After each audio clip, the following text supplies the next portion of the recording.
if you make the statement, too many immigrants are coming into this country, well, where are you going to cut them? And what's the target that you're going to cut them by? Not levelling with the public about why it might be that we need some of this migration, you're adverting to your own weakness, to your own inability to do the thing that you say you're going to do, your own incompetence, if anything else.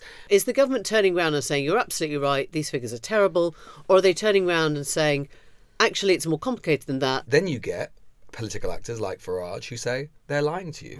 We need to talk about immigration.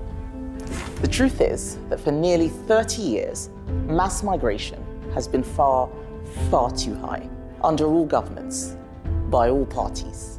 And not just here, too high all across the Western world. And it can't continue. We need a new approach. That's the Conservative leader, Kemi Badenoch, but she could be any one of the UK party leaders today because they're all pretty much saying the same thing about the latest net migration figures.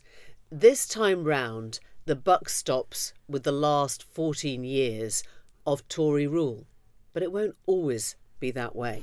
The Labour Party may be able to enjoy Tory discomfort today, but next year the migration figures will be Labour's. And if everyone is agreed that the numbers are too high, then what are you going to do about it to change things? Welcome to the Newsagents. It's John. It's Emily. It's Lewis. And we should just take you through these figures which have dropped from the ONS today. It's a little bit complicated because they not only refer to the year up to June this year, but they've also gone back and heavily revised, really significantly revised, the figures up to June last year as well. So the headline figure is that the net migration for the year up to June 2023 is now over 900,000, which is significantly more than thought before. We can talk about some of the reasons as to why that is. For the 12 months to June this year, to June 2024, net migration now stands at 728,000, which is 20% down from the 900,000 figure that it was to June 2023, but still by any standards historically high. You only have to go back to, let's say, just to take a date at random, the Brexit referendum in 2016. Obviously, so much of that referendum was about migration and net migration to find our net migration figures still in the 200,000 mark, 300,000 mark, which at the time was considered extraordinarily high. We're now talking about figures 700,000 to 900,000. So, in essence, under the Johnson government and successive Conservative governments, that has trebled from around 300 to 900,000. And the thing that has brought it down by that little sort of 20% mark are the policies that Rishi Sunak's government started to implement before he left, before he got essentially booted out, namely some of those changes to whether foreign students were allowed to bring family members with them. He said no, and to requiring a certain level of salary with those coming in as spouses. So those are all the sort of late changes that the Conservatives made, which have started to have an impact now, which is in essence helping Labour after they've taken over. Can I just put it a slightly different way? For the last 2 years so this is the tail end of the sort of Johnson-Sunak administrations. To put it another way, we had a figure in those 2 years of 1.6 million net migration to the UK.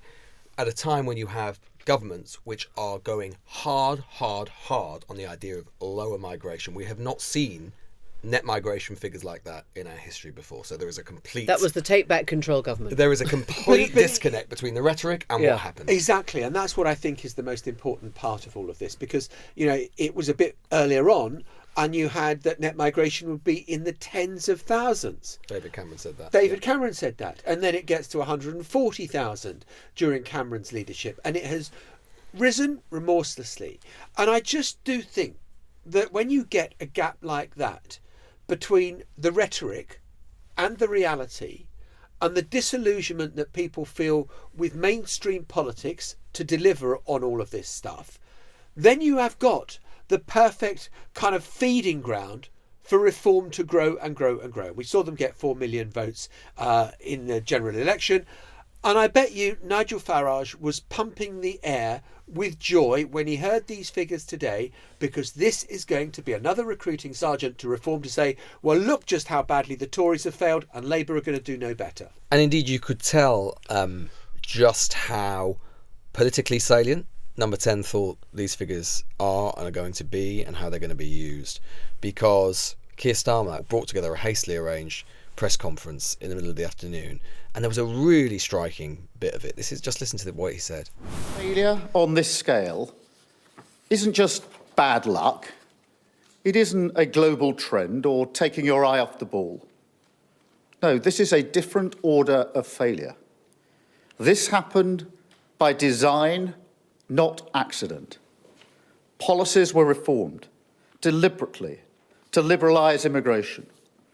Brexit was used for that purpose, to turn Britain into a one-nation experiment in open borders. Such striking phrase there. Turning Britain into a one-nation experiment in open borders, attacking not only the Conservatives, but the Brexit project itself as being an example of liberalisation of the free movement of people around the world, attacking the Conservatives from the immigration right. And to me, that had the fingerprints of two things: Morgan McSweeney and, in a sense, Donald Trump written all over it. Morgan McSweeney, new Chief of Staff at Number 10, we've talked about before on the show, you know, he's sort of cut his teeth fighting the sort of hard right, populist right, far right, and his theory of the case of British politics over the next 5 years is that Labour are going to face a massive challenge from reform, from the populist right, just as centre-left parties all over the world have done, and they need to be laser focused at all times on those voters, on those socially conservative, traditional Labour voters, and forget pretty much about everything else. And that language that you just heard, a theory of the case, by the way, confirmed, they think, by the Donald Trump win against Kamala Harris. That is what you heard just there. And that is where they think that there is a vulnerability, having watched why the Democrats lost, Yeah, exactly. and the way they handled the situation on the southern border in America. And it's playing out here with Keir Starmer wanting to do everything to send a message to the British people that this is a government who's going to do something about it. Now, obviously, proof in the pudding, because next year's figures are their figures. On the politics of it, I think you're spot on that this is toxic. And it's not toxic. I'm not talking about whether it's right or wrong that we let these people in, because there are lots of complicated reasons for that, which we can discuss. But in terms of the pure politics, which we've had now for a decade and a half under Conservative governments, but Labour's mirroring some of the rhetoric, though not all of it, saying repeatedly that we can and we will and we should reduce net migration, and then every single year failing to do so, not levelling with the public about why it might be that we need some of this migration, it feeds a toxin in politics, in democratic politics. Because what it's basically doing, if you're a democratic politician, a mainstream politician, you're adverting to your own weakness, to your own inability to do the thing that you say you're going to do, your own incompetence, if anything else. And so then you get political actors like Farage who say they're lying to you, and we know where that leads. The difference is, we should just point out, which is the really obvious difference, Farage has never been in power in this country. He's never had to tackle immigration. No. We've never had to see the choices he'd made. We've never had to say, are you going to stop doctors and nurses coming in and see what happens to the NHS? He is talking as a populist from the outside who can now aim his guns fairly at the Conservatives and at Labour without ever actually explaining what his solutions are. But I think part of the problem when you're explaining to people is, because this idea, this sort of amorphous idea of immigration is something that everyone says they hate, or a lot of people say they hate. And when you dig down, you know, obviously, do you want people to care for your elderly people in hospital or in hospices or in care homes? Yes, of course we do.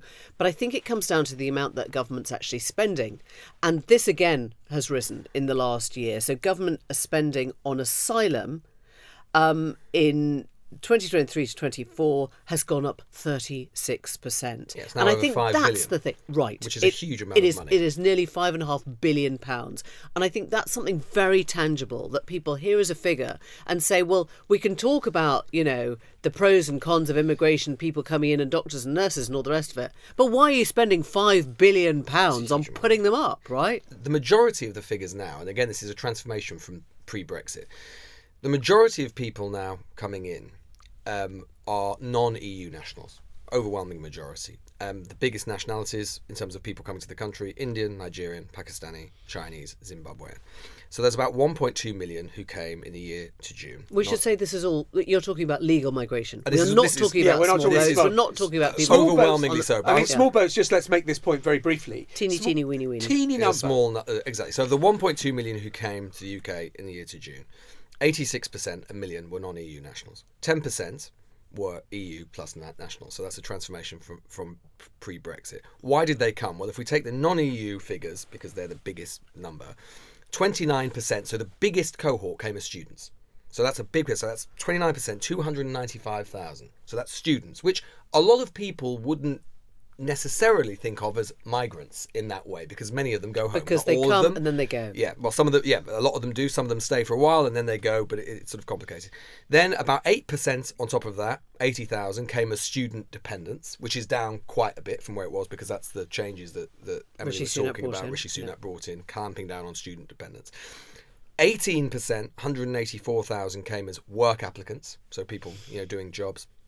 And quite a big percentage, 23%, 233,000, came as work dependents of work applicants. Again, that was up on the previous figures, but the most recent figure seems to suggest that is going down quite heavily. Because Again, they as have the to earn changes of Rishi Sunak brought in. And only 8%, 84,000, were asylum seekers, both regular and irregular. So people who arrive through the process and people in small boats. So the biggest chunk of that, as I say, about a third, are students, which as we know, our higher education system massively depends upon. Yeah, so it's all very well.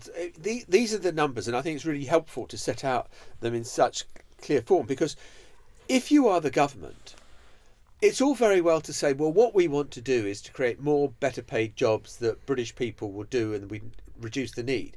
Yeah, that's kind of jam tomorrow. It's what are you going to do now if you think that this is a problem number? I mean, one of the arguments is take student numbers out of the immigration figures. But then people will say, well, that's a fiddle and that's a con and you're just fiddling the numbers. So that's not going to work. I think what it comes down to is messaging now. Is the government turning around and saying, you're absolutely right, these figures are terrible?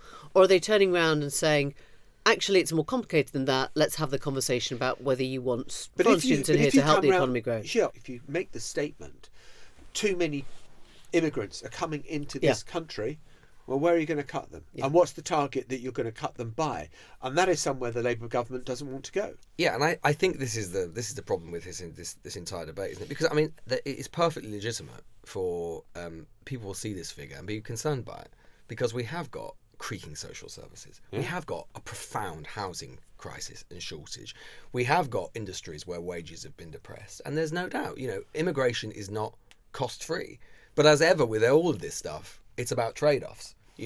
Okay, well, if you're looking at these figures, if you're Yvette Cooper now and you're the Home Secretary and you're thinking, what can I do to get these figures down? Well, maybe you could do more on student dependence. But again, that potentially makes kind of, top graduate courses less attractive to international, to Chinese, to Indian students who are paying, top dollar for it. You lose, trade to the United States or to Europe or whatever. Likewise, Rachel Reeves is going for growth. Let's go for growth. Great. We want all of these top migrants, sort of engineers, scientists, city traders to come in. Great. But they want to bring their wife and their kids. And you can see that 233,000 are work dependents. Do you clamp down on that? So you can see quite rapidly you run out of room, and you can make those decisions. You can pull those policy levers and we can have a tougher regime like, say, Japan does.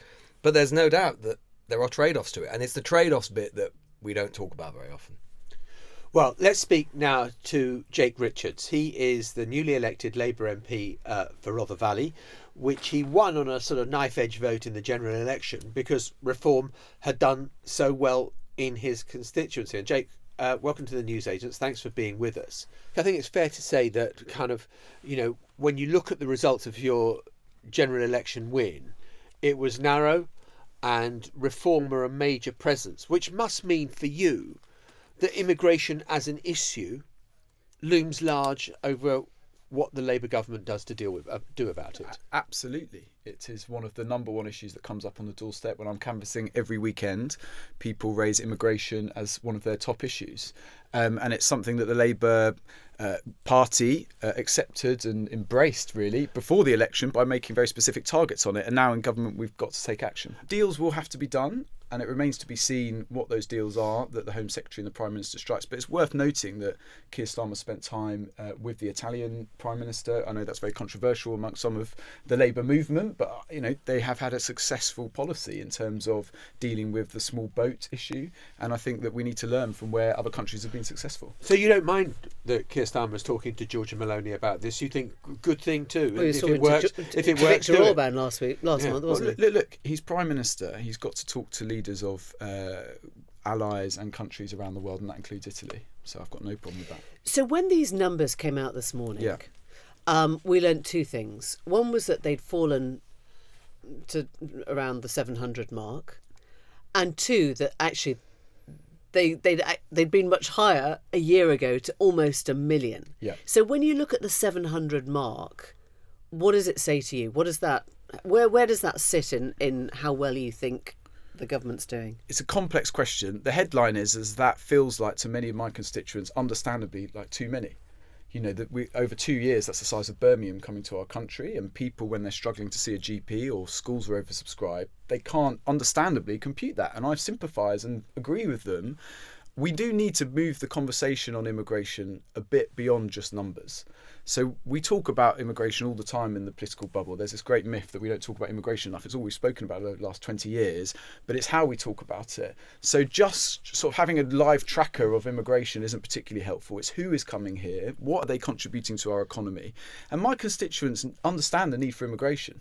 When they go to Rotherham Hospital because they need surgery, they get treated from someone from India or from Africa, and if they have social care nurses who come from abroad, but they just want to have a sense that the government has a strategy for it. What is the purpose of our immigration policy? What are we trying to achieve from it, as well as control?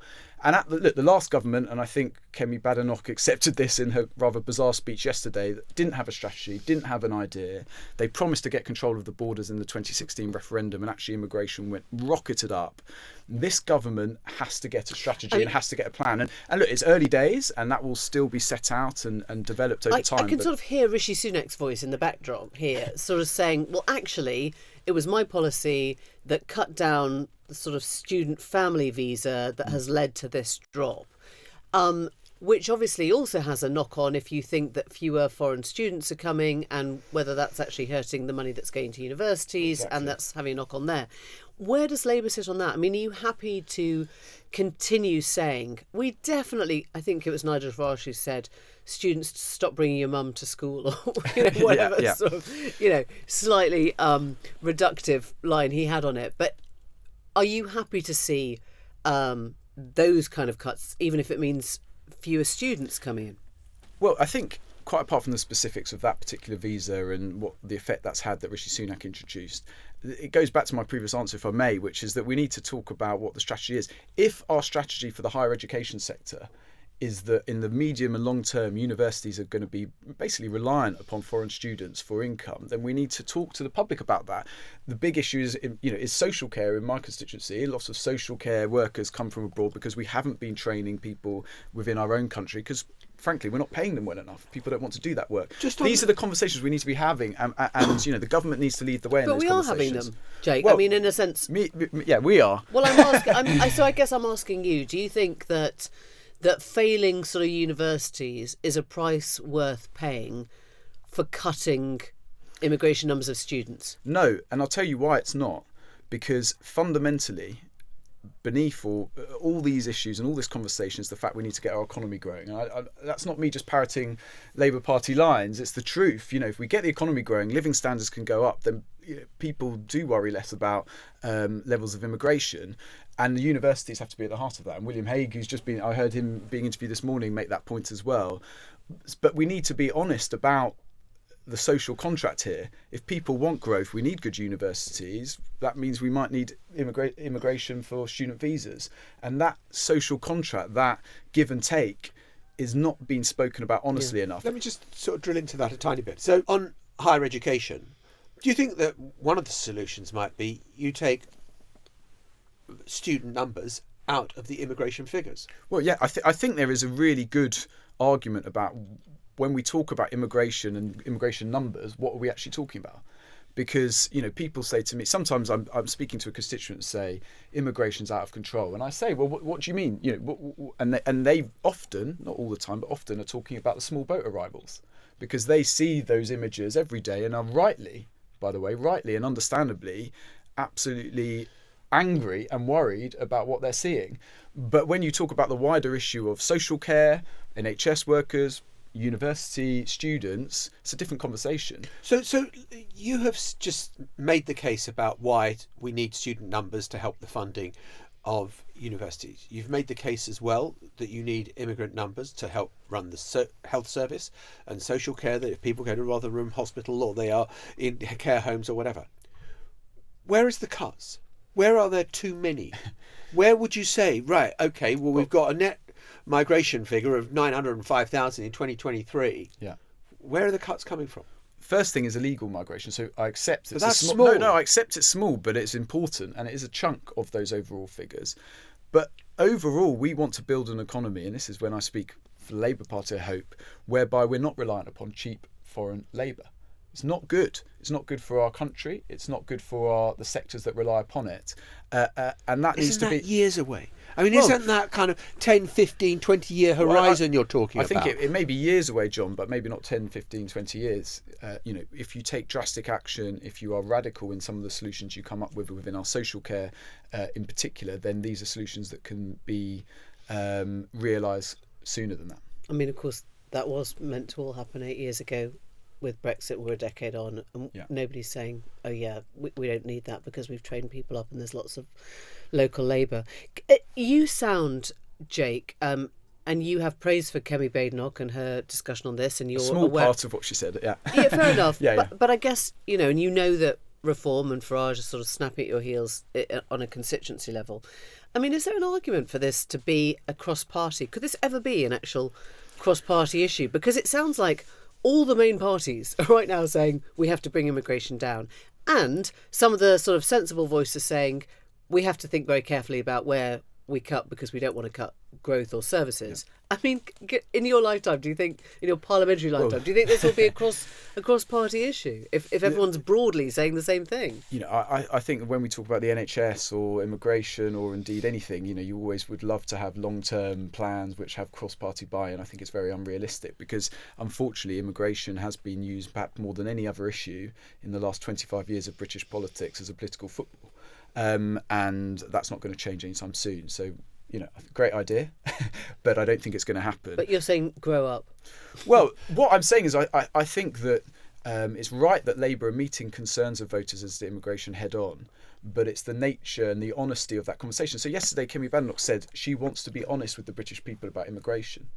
Well, if she is going to be honest, then she has to have the conversation that we just had about higher education. And are you honest on the doorstep? When people say to you, I hate immigration, do you say, I totally hear that, that's your prerogative because you're the voters? Or do you ever have that conversation and say, well, do you know who's running the hospitals? I have challenging conversations on the doorstep with voters who worry about immigration and say that they, some voters, and this is not just in my constituency, across the country, will say, we need no immigration, let's put up the drawbridge. And of course, I do challenge that because I say the example I just used, if you go to hospital, we're reliant upon immigrants to look after us in lots of situations.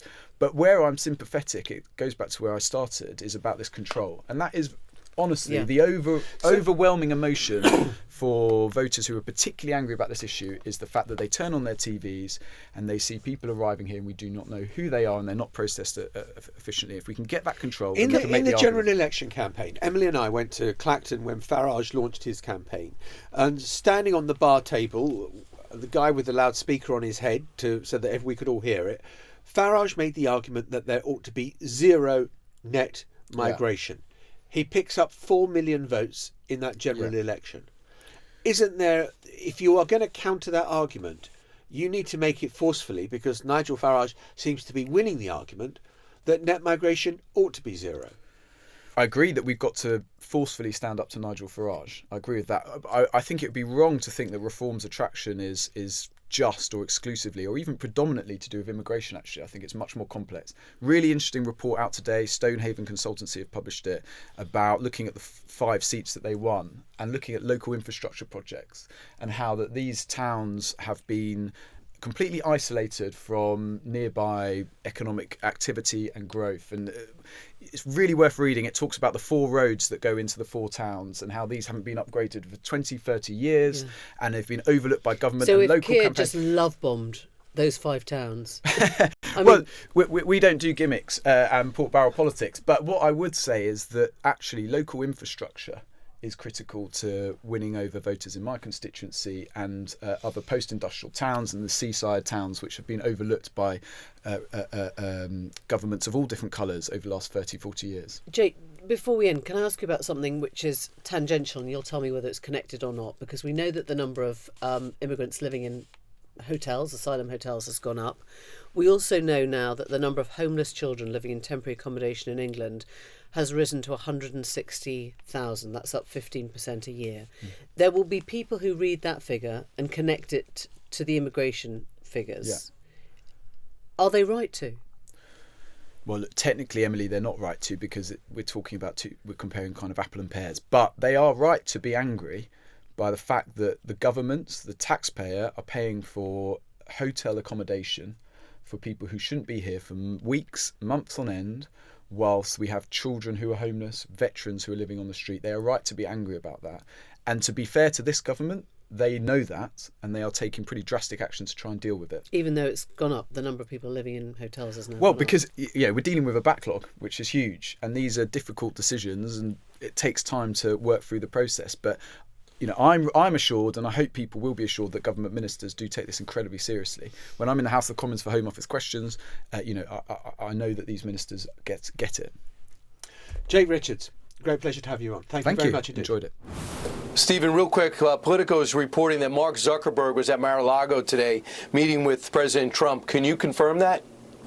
Yes, that's correct. And Mark Zuckerberg has been very clear about his desire to be a supporter of and a participant in this change that we're seeing all around America, all around the world with this reform movement that Donald Trump is leading. Mark Zuckerberg, like so many business leaders, understand that President Trump is an agent of change, an agent of prosperity. Right. And so business leaders, CEOs, everywhere, they want to be an element, a supporter, a booster of making our economy prosperous, delivering for American workers, and making sure that America is the most powerful, wealthiest, freest. So that is Stephen Miller, who, long-standing Trump supporter, will play a key role in the White House in the second administration, as he did in the first, talking about this succession of CEOs and tech titans who are going to Mar-a-Lago to meet Donald Trump, in effect, to raise a white flag and to say, we welcome you, Donald. Kiss the ring. Donald, good luck. We're right behind you. And it is such a contrast to 8 years ago, when everyone was in ferment and kind of thinking, what are we going to do to stop him?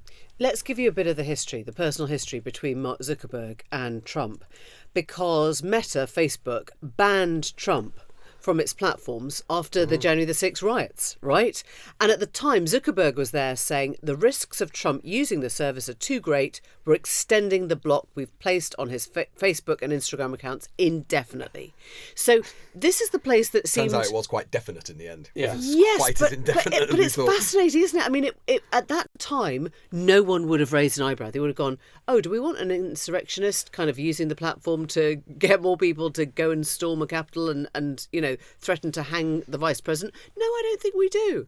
And this is part of the conversation. It's a much bigger conversation that we're now all of us having, I think, all the time, which is about the normalization of Trump post-victory and whether the democratic mandate that he's clearly got has wiped out everything else, right?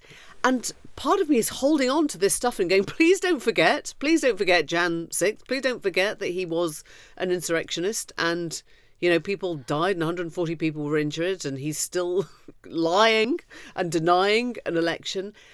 And yet the business world can't deal like that. It's kind of picked up the pieces and moved on. But it's not just the business world. It's everywhere. It's everywhere. I mean, I've read this fascinating story about Hollywood and the actor who played Donald Trump in The Apprentice. The film, the new film. The Apprentice, about Roy Cohn, who was the sort of Trump lawyer. Which is a really good film. Lewis has seen it. Oh, right. Seen it. I haven't seen it. It's so good. Okay. It's really You're good. showing off now because you actually got out to the cinema. I went to the pictures. So the actor who played Trump was a guy called Sebastian Stan. Variety magazine, in the run-up to the Oscars season, do an actors together. All the actors who are up for Oscars, they do a chat about their own films. And they've tried to get together a forum in which other actors will join Sebastian Stan on stage to talk about the film. No one wants to go near it. No Hollywood studio wants to be discussing Trump and what a Trump second term would look like. They don't want to be talking about... What, because they don't like it, or because they don't want to slag it off? They don't want to be drawn into a political conversation about what a Trump second term will look like. They see there is nothing to be gained. The actors' agents, the actors, the Hollywood studios all think, the less we say about this, the better. We were the opposition last time round. It did us no good at all. I mean, let's live with it. If I were Sebastian, I'd hope my IRS records are all in check. That's all I'd say. Because that's what they were worried about, right, as well. I mean, part of it... Vengeance. I mean, you talked the other week about Joe and Mika and, them going down. It's not just the They're partly IRS. worried about it. Trump threatened Zuckerberg with prison. He said... If Mark Zuckerberg engaged in any illegal activities during the election, he's talking about whether he pushed sort of conservative views down on the algorithm and pushed up liberal ones, he could spend the rest of his life in prison. So Zuckerberg is going for this lovely fancy meal at Mar-a-Lago because the alternative is, well, I don't really want to be on your enemies list. I mean, he will have seen what Musk has done. He'll be very well aware of the potential favour that might confer. But I think that there's another element to it as well, isn't there? Which is, I think it feels so different from before. I think for two reasons. One is because, I mean, Emily, you talk about like the normalisation. This is normal now. Yeah. As striking as that is, given everything that you said about Trump, and there's no doubt about that. He's now been on the stage for so long that what happened on the election, and I don't think it ought to have been this way, but it did work out this way, and he kind of knew that, is that basically he had a massive jury for all of it, and it was the electorate. And they basically, politically, if not morally, exonerated him entirely from all of these things. And we've seen that work out with the legal process. And all of that time, because the public have basically said, enough of them have said, we don't worry, we're not sufficiently concerned about this. Basically, that means that, anybody who's still a critic can still be saying, but what about January the 6th? What about this? What about that or the other? But he has now, at least for the time being, it might not last for the whole term, but he's basically got a copper-bottomed legitimacy. It is very hard to argue against that in the current circumstances. So if you think of the amount that companies invested in DEI measures, in the last Diversity, 4 or 5 years, equity and inclusion, yeah. Walmart are now saying, well, we're sort of quietly going to get rid of our DEI measures and policies. So you've got huge companies, the biggest companies in the land saying, I know, DEI was fine when the Democrats, but we've got Trump coming in, so we'll get rid of those. It was the sporting figures. It was the Colin Kaepernick taking the knee, and that which started off a whole movement. No one's taking a knee at the moment at any of the basketball games or football games. I can hear all the kind of anti-woke sighs of relief. Oh, thank God they've dropped the pronouns. Thank God they've dropped the bathrooms. Fine.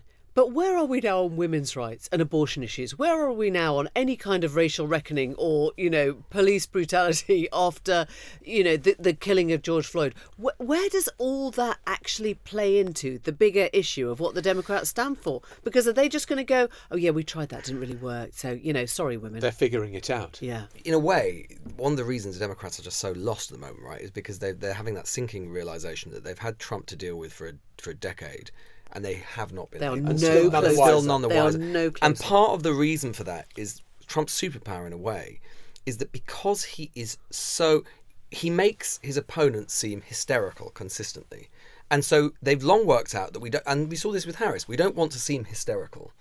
But what he does is often so outrageous that it is impossible not to be hysterical or worked up about it. And I think that this is a pattern that will repeat itself. I mean, Emily, you're sort of asking, will these issues come to the fore? And I suppose the answer is it depends what Trump does, right? I mean, if right now his opponents, and this is the difference between 16, right? In 2016, there was all that energy around the resistance, partly because, I think partly because they felt Trump was so outrageous, but partly because his victory seemed so contingent, right? It seemed so accidental. It seemed like there was like tens of thousands of votes in a couple of states, but Hillary won the 3 million. She won the popular vote. In some way, there was a feeling of profound illegitimacy. That is not there this time. He has, in his victory, secured the idea that he is not a blip. His style of politics, at least for now, is not a blip, and therefore that energy of resistance just simply isn't there. And I think that is cutting across politics, it's cutting across business, it's cutting across culture. Well, today is Thanksgiving in the United States of America, so a lot of turkey is about to be cooked. Let me just read you what Donald Trump's Thanksgiving message is to all Americans. Happy Thanksgiving to all, including the radical left lunatics who've worked so hard to destroy our country, but who have miserably failed and will always fail because their ideas and policies are so hopelessly bad that the great people of our nation just gave a landslide victory to those who want to make America great again. So don't worry, our country will soon be respected, productive, fair and strong, and you will be more than ever before proud to be an American. He's changing in office again then. All those predictions have been being a bit different. I think it's an olive branch of sorts. He did wish them happy Thanksgiving after all. Yeah. He's come a long way. He always has done that. Losers. He's come a long way. Especially to all the losers and haters.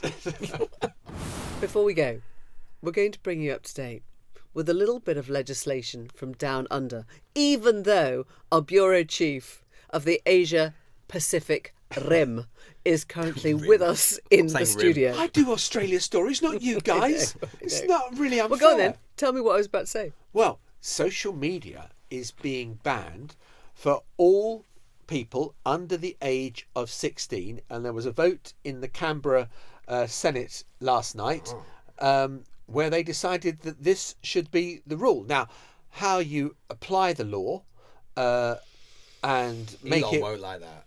Elon will not like that. Elon is not going to be on Mr. Albanese's Christmas card list. I do not think. As a but just result think, of this. all those teenagers will be saved from ever finding out what Elon Musk thinks. Yeah. Well, Hallelujah. theoretically. All plugged into his brain at all times. But it is really interesting what So Australia I is think- trying to do. I think part of this goes back to the Jonathan Haidt book, who was writing about this idea that what kids, young people, have on their phones is so pervasive to their mental health that at any stage you are scrolling through stuff and just hearing disaster, disaster, disaster, disaster, terrible, terrible, terrible, terrible, terror, bombs, and that's driving a lot of kids into a really dark place, right? The question is whether taking the phones away or taking the social media away or taking the apps away is going to make any of that better, or whether it's just going to drive teenagers to the dark web or to the underground.